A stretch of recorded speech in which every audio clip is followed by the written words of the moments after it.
welcome.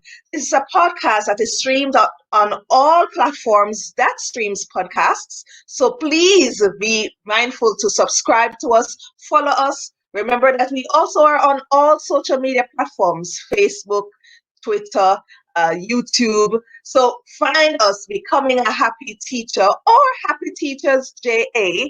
You can find us on all social media platforms. So today we are talking to the incomparable Cecile Johnson Semaj. She comes to us from Jamaica, and we will be talking to her today about how we can make empowered decisions and transform our lives using self-care strategies. A lifelong interest is how Cecile describes her affinity for health and wellness. It led to starting the gym at 16 years old, attending courses on medicinal plants from Jamaica, organic farming, soap making, and a variety of other activities in between. She created Wellness Week for her staff in 1998 to help them focus on being healthy, wealthy, and wise. She tries to stay aware of emerging trends and recently created a 21 self-care challenge, a 21-day self-care challenge for a group of friends because she thinks it's important to take good care of your body, mind, and soul every day. So I'm going to welcome Miss Cecile to the platform. Remember, guys, we do have our podcast. You can always leave a comment in the audio or even in the comments below. Keep us engaged, okay? And let us know that you are listening. All right, so welcome, Cecile. Welcome to my platform. Thank you. It's good to have you here. It's good to see your nice, shining, bright face. It's great to know that you are a happy teacher and you are here to speak to all our happy teachers across the world on how we can make empowered decisions. So, Cecile, we have been talking since we started this podcast about self-care strategies. And the first question I want to ask you is, what is your definition of self-care? Well, recently I came across a definition that I thought, that makes sense. People Mm-hmm. sometimes confuse self-care with self-indulgence. And this definition went on to point out that self-care are the things that you do every day that accumulate and make a healthy life, a balanced lifestyle. Self-indulgence is when you do things they feel good in the moment, but they don't lead to health. They don't lead to a balanced lifestyle. They don't lead you to the wellness that you want. Every now and then, yes, you may decide you want to binge watch something, but if that is your way of caring for yourself all the time, that's not going to end up, leading you where you really want to be. So my definition of self-care is determining first, what is important to you? What are the things that make you happy? What are the things that contribute to a meaningful life for you? And then ensuring that you fit as many of those components into your life on a regular basis as is possible. All right. So, Cecile, what do you do to take care of yourself? Okay. Very early in life, I learned to say no. Because I noticed that on the poster that you shared with me, you have one of the things about creating boundaries. Yes. And that's a critical thing because there are always going to be far more things to do than you have time in which to do them. And if you keep, reducing the amount of time that you make of yourself available to yourself, then you will be stretched in every direction, doing everything for everyone else and having very little time for yourself. So for me, self-care starts with knowing what are the things that I really like, what are the things that I really want to be part of or to bring into my life, and then organizing my day and my associations and my activities to, feed into that. Coming from that, then I would look at other things. So Even joining you here, I noticed that the two options were YouTube or Facebook, and I am not on Facebook, and that's a deliberate choice. When Facebook Okay. first started many years ago, there was a friend of mine. He would call me every day and say, "Cecile, I need you to be on Facebook. And he wants us to see X and Y and Z." And I always took the position that what I need to know will come to me, and it has. So if there's something that's current or some activity that I need to be aware of, there's Google or DuckDuckGo or other ways of accessing the information. But I don't feel I need to be transfixed and to share all of my life, every single meal, snapping a picture of to post on Instagram or any of these things. No, those are some of the, I think, part of self-care is the active choices that you make on a regular and ideally daily basis. All right. And can you give us some tips generally on what educators specifically can do to take care of themselves, especially during this time? Dan? Okay, I'm glad you raised that. My mother was a teacher, and so was my father. Actually, my father was a policeman, and he was a trainer. He instructed policemen, the new recruits. My mother was a teacher at the primary level for many years. And so one of the first things that came to my mind when you asked me about participating in this way was looking at your voice. I think the teacher's single most important and most used instrument is their voice, So the whole business of how do we preserve our voice? How do we take care of ourselves in that way so that, at the end of a day, at the end of a month, at the end of your teaching career, your voice will still be serving you. So one of the things that I would definitely want to suggest to teachers is to remember that your voice is your instrument. Even in these difficult times, you're still talking to your students, even if it's not, even if it's remote instruction, it's not face-to-face, it's not in class settings, you're still talking. So simple things like drink a lot of water. Make sure you're having those 6 to 8 glasses of water a day, as is recommended, because a lot of times people are really dehydrated and they don't understand until they feel thirsty. At the point at which you're feeling thirsty, you're already dehydrated. So just making sure that you're sipping water throughout the day is a good idea. One of the things. Hold on, let me sip my water. Very good. Very good. Another thing to be mindful of is using your voice properly. Reduce the shouting. Avoid shouting if you can. Do you really need to be screaming at the child at the back of the room? Is there another way to get their attention? Some medications will dry your mouth in terms of reducing the amount of saliva that you produce. So this is why drinking a lot of water is very important. If you smoke, you have to be mindful about that, because that's also going to have an impact on your voice and your throat. And another thing that I thought was useful that a lot of people don't think about is using a humidifier.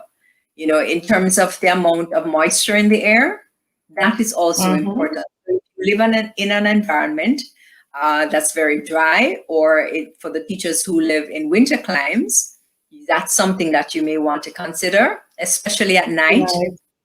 Bringing a humidifier into your bedroom would be useful. And also the whole business, small things like don't sit hunched over.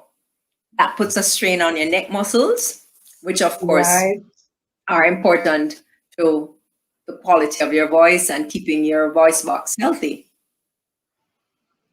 So and what about exercise? That would be one of my first tips. Exercise. Now that can go in many directions. For example, my main activity is walking.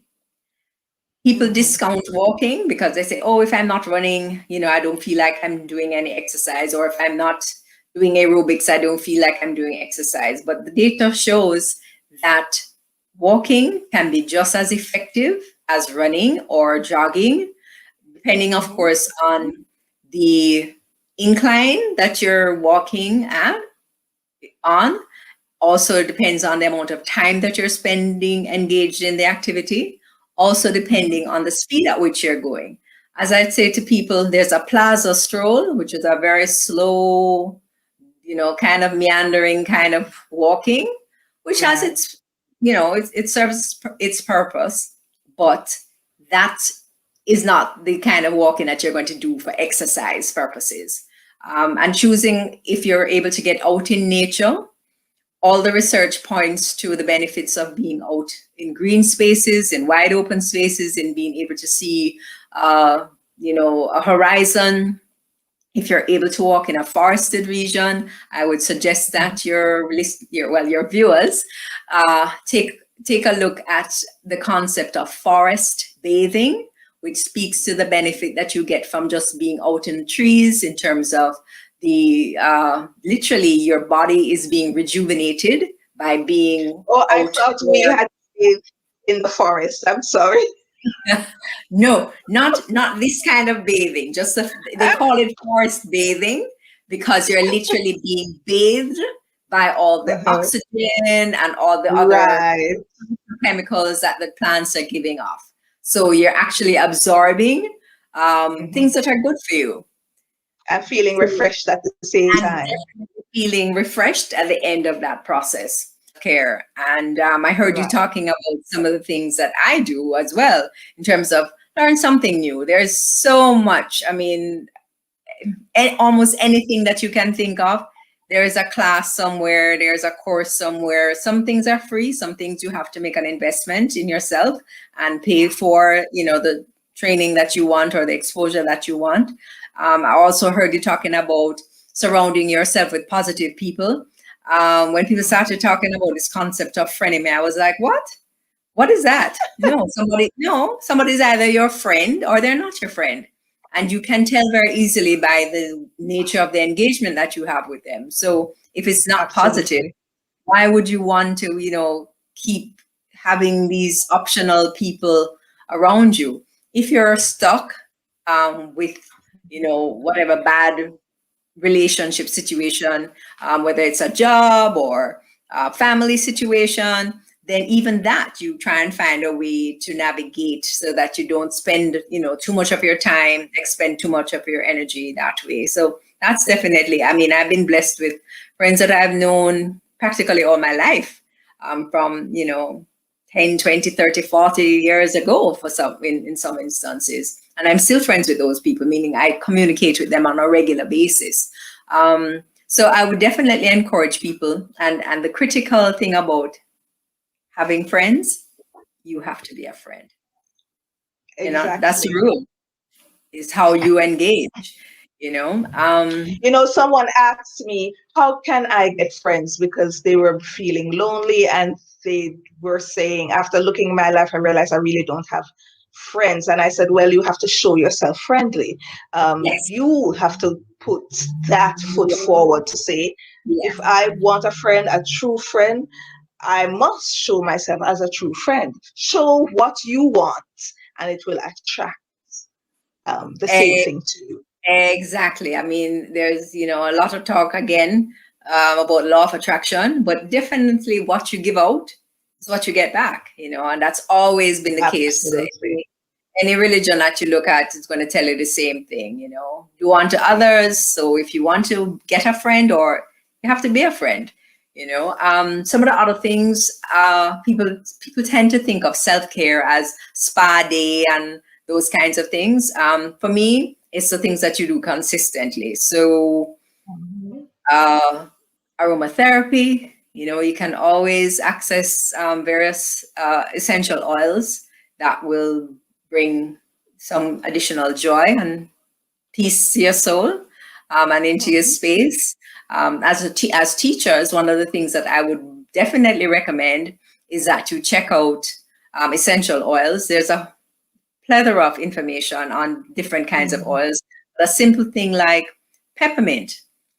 Just Yes. taking a sniff of peppermint actually goes directly Relaxes to your you. brain and relaxes you. It does different things in terms of connecting to particular parts of your brain and activating, but not only relaxation, but attention. So, some people after the lunch break and the second half of the school day, when the tiredness may be coming down because you didn't get your rest, there's nothing that says you can't have a small bottle, half-ounce bottle of peppermint that you take a little sniff of that before you go to your next class. It's true. Sleep Peppermint is tea also is good. tea is excellent. Peppermint with ginger will do a world of Mhm. good, especially if you're eating bad snacks. You have to balance. You have to Touche. balance. You have to balance out the bad diet. But sleep is also very critical. I think a lot of educators forget that you don't learn very well. I mean, you see with your kids, your students. If they haven't been rested, the level of participation that you get from them, and also the quality of work that you get from them and even their behavior.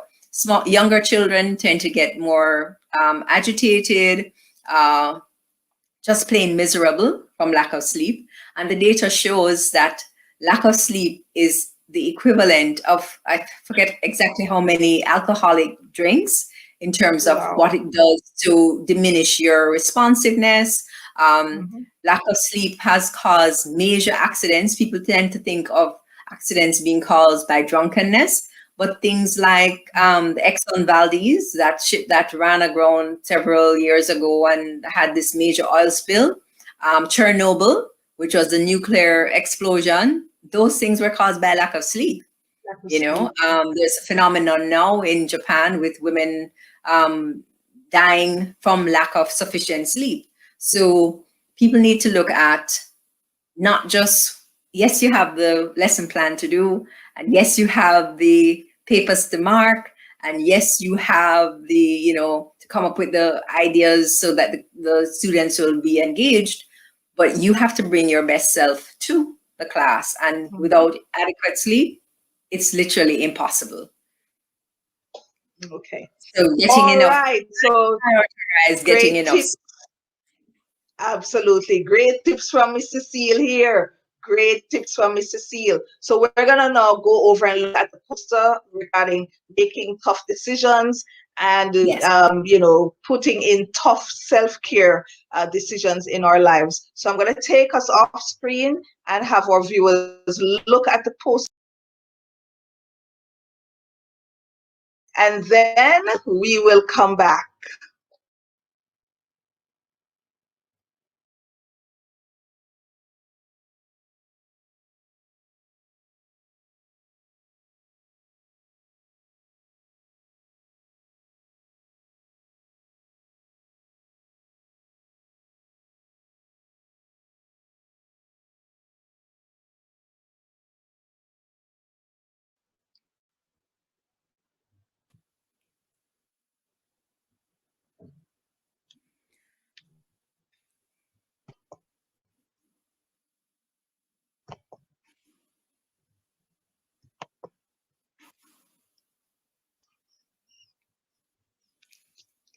All right, we are back live and in living color. We are ready to talk about the poster we just saw.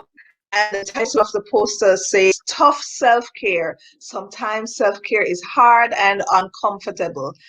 I agree. Sometimes self care is hard and uncomfortable. The first step for hard and uncomfortable way of making tough decisions for self care includes unfollowing, unliking, unjoining people, pages, and groups that aren't adding value to your life. Cecile, Well, this hit the nail on the head for me. yeah, as I said early, you know, do you really need to be on Facebook? Do you need to be posting your whole life on Instagram? Do you need to spend hours on Pinterest? And, this constant that of other people's reality, and even that reality is often Mhm. manufactured, fabricated. It's not what it appears to be. Do you really need to be Most, doing that? if not all of them, are manufactured. Right. I mean, I found Manufactured it, reality online. Many people are envious of a manufactured reality online and causing themselves distress over a manufactured reality. yeah, because, it goes back to that old thing about keeping up with the Joneses. I mean, often the Joneses are in debt, they're quarreling with each other, That's they true. don't live the life that they are presenting. And even if they are, one of the questions always is, am I willing to do the things that they have done in order to get what they have? So if you're not willing to And do that, whether it's the hard work or the other, activities, then you really have no business trying to keep up with them.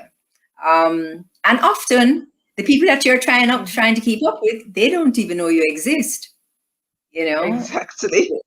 So what is that about? The whole business of following and liking and joining goes back to the things. What is it that's important to me? So if introspection, when you said self-care is sometimes hard and uncomfortable, a lot of people Mhm. are afraid to take long, hard looks at themselves. So introspection is that first uncomfortable step. Who am I? What are the things that I value? What are the things that I want for myself? A lot of people really haven't answered those questions because they haven't given themselves even 5 minutes to stop running hither and yon. That's true. Then, if you've decided that looking like Kim Kardashian or keeping up with whichever other celebrity is the flavor of the day, if you have decided that that is important to you, you have to determine now, all right, I want to look like that. I want to live like that. You have to look at what am I prepared to do to maintain that lifestyle. So if you're an educator, but you really want to be on the red carpet, then you have to look at your world and see what is the equivalent of the red carpet and what else you need to be doing. So if you want to look a particular way, maybe now you're going to have to wake up earlier, engage in more vigorous exercise, Yes. find a friend who makes, who can sew, or you become your own seamstress and you either make clothes from scratch to give you that, um, shall we say, that celebrity look, or you Mhm. take whatever it is that you have and you modify it to get that little extra edge. Because there are things that you can do that are within, the realm of easy access for anybody. Mhm. And then if you're getting the kind of response that you like, and you can find ways to support that without endangering other aspects of your life, then fine. But if you're going to end up in a situation where you can't answer the phone because the credit card company is calling you, you can't, you borrowed money from every friend and relative, you don't know how you would manage if there's an, incident in your life, then you may want to reconsider that.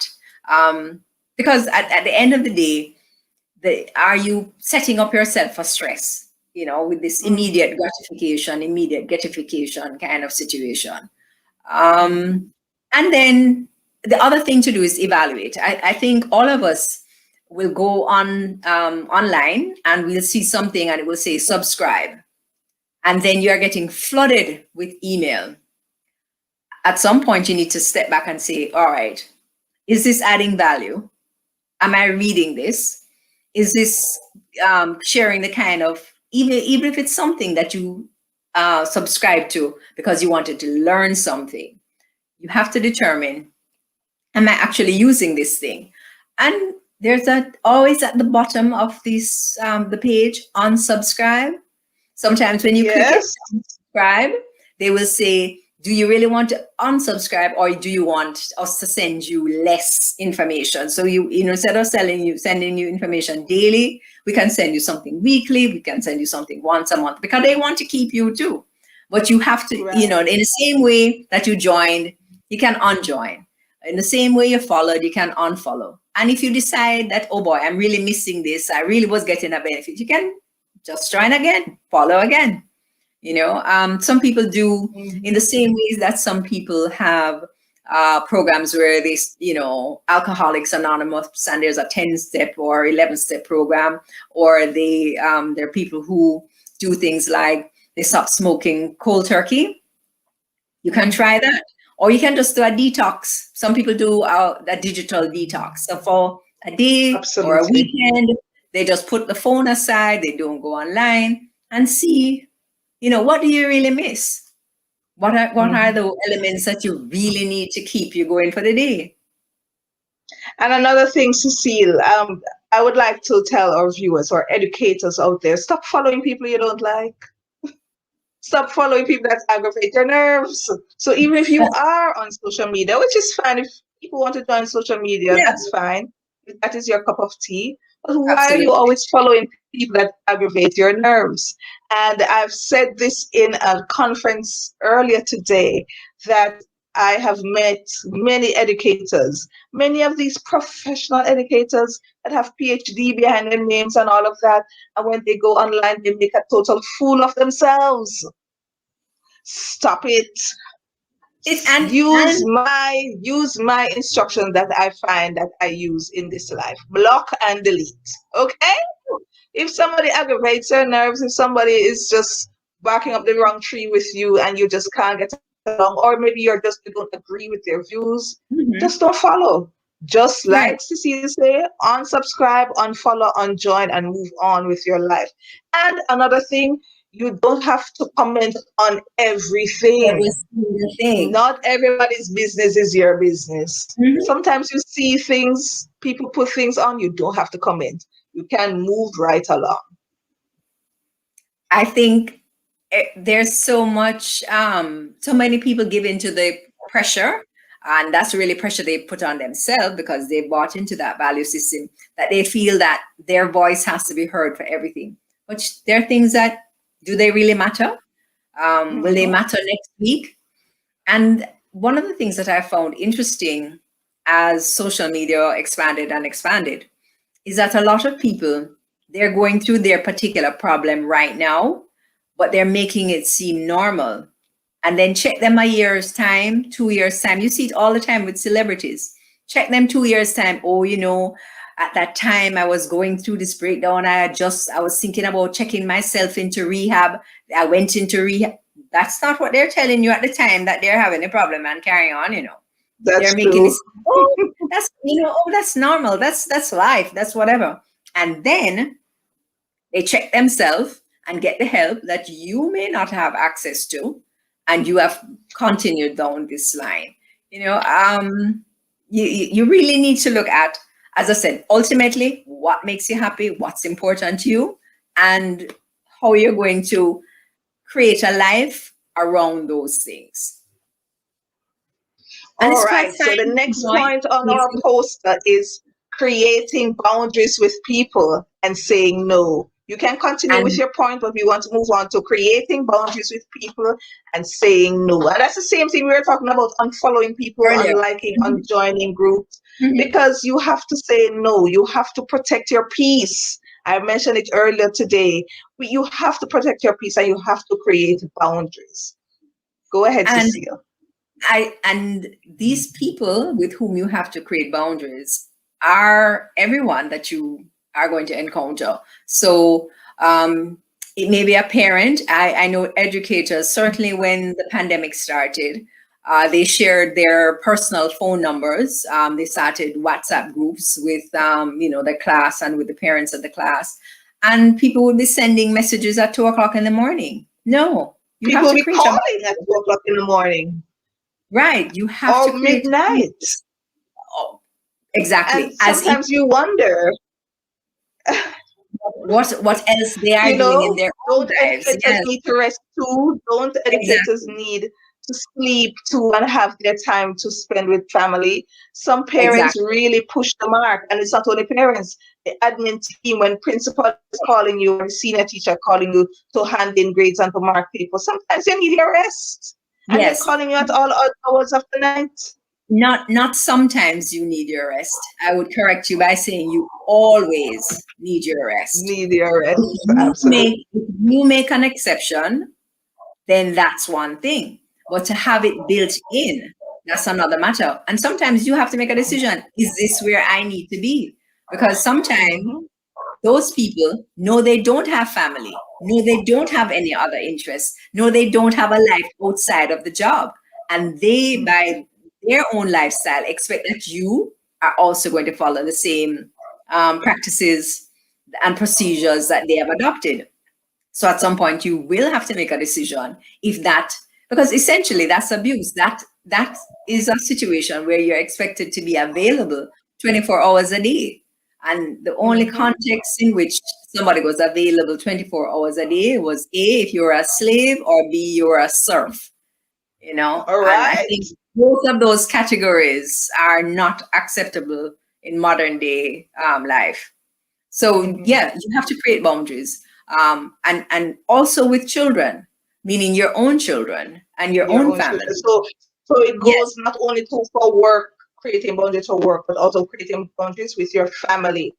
yes, because Mm-hmm. many people have situations where they feel they can't say no to a family member, even when Right. they are overextending themselves. And what you will find, that classic, there are givers and takers in the world, and the givers will give, and the takers have no boundaries. They will keep for as long as they feel that they can get what they need from you. They will keep taking, and as long as you keep giving. And yes, it's going to be uncomfortable, and yes, you may find it hard to say no initially, but as I tell the people that I coach for interviews, sit in front of the mirror, practice the scenario, and literally watch yourself every day for 2 minutes a day saying no. Sorry, not today. And as I tell Okay. people who are addicted to telling their family yes, and to being strung out, and no time for themselves, and literally burning out, what would they do if you drop dead? They would find a way. So give them the opportunity while you're alive, and can still give them some Right. advice, some assistance. Let them figure it out. If you see them Mm-hmm. floundering and you want to extend, whether it's a hand or a word, then that's a different matter. Right. But definitely, they will figure it out if you weren't there. Absolutely. All right, let us move on to getting unstuck. Let's go and changing things up.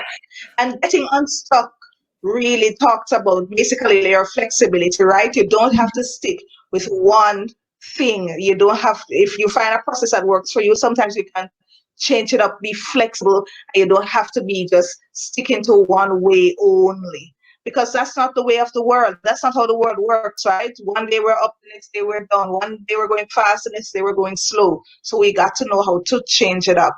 So go ahead, Yeah. Cecile, In getting terms of unstuck. in terms of getting unstuck, part of the challenge that people have is, as you say, you get accustomed to doing something and you do it all the time. I remember hearing about a woman who she went every day to lunch at the same location. She sat in the same exact spot and she ordered the exact same thing for her meal. It got to the point where if she came to the entrance and there was somebody sitting in her seat, the staff at the restaurant would move the person because there was nowhere else in the restaurant that she wanted to sit. And they knew exactly what to bring her. She did not change the order any day. Yes, okay, fine. The thing obviously tasted good to her, and she was content because Mhm. some people don't want to take a risk on anything. And I mean, who am I to tell them that that is not if that's what's important to you and that's what gives you joy? In the same way, we hear of people who they have the exact same thing in their closet, so they don't have to spend any time. Mark Zuckerberg is supposed to be one of those people that he has a closet full of the same clothing, so each day he just jumps in. To me, that's one approach. If it works for you, fine. But if you have a white t-shirt, a black t-shirt, and a gray t-shirt, and a blue t-shirt, and a green t-shirt, and it doesn't really matter which one you're going to wear. Put on any one. Why you have to wear a white one every day? Why you have to wear a gray one? It doesn't have to even be a decision. put your hand in the closet. You could put your hand in the closet with your eyes closed. As long as one that comes out is clean and fits you, fine. So my thing is always give yourself good choices. So to get unstuck, in the same way I said to you earlier, it's easy for you to go to the supermarket and keep buying the same snacks. I would suggest just go to a different location, see what the options are there, and try something. Same thing with your exercise, as I suggested. If you like dancing, there are a range of dance options. Choose a different one. If you like walking, there are people online who have walking programs. So you can do, walking that involves some meditation. There is walking that's being done with particular sequences in terms of speeding up, slowing down. Just mix it up a little bit. And I think that even us being able to have this discussion in this context is proof of the importance of being unstuck. If we were satisfied with Alexander Graham Bell's invention, then we would just be talking to each other on the phone and using whatever recording device would have been available at that time, and that would have been it. So I always tell people, nobody who has a cell phone now as an adult is using the same cell phone that they first had. You've gone through several phones. So if you weren't content to just be able to answer the phone, make a call, or make a call or send a text, then you wouldn't have a smartphone, or you wouldn't have a phone that gives you other options. So getting unstuck is a good thing. All right, guys. So you heard it from the professional herself, Cecile Johnson Semaj. So we are going to continue with the poster in part 2. We're going to finish off now and go over into part 2. So join us for the next week. We'll have another episode where we'll continue talking about how to make tough decisions, and that will help to transform your life. So take care, guys. Until next week, we'll see you for part 2. Bye. Bye. Thank you for having me.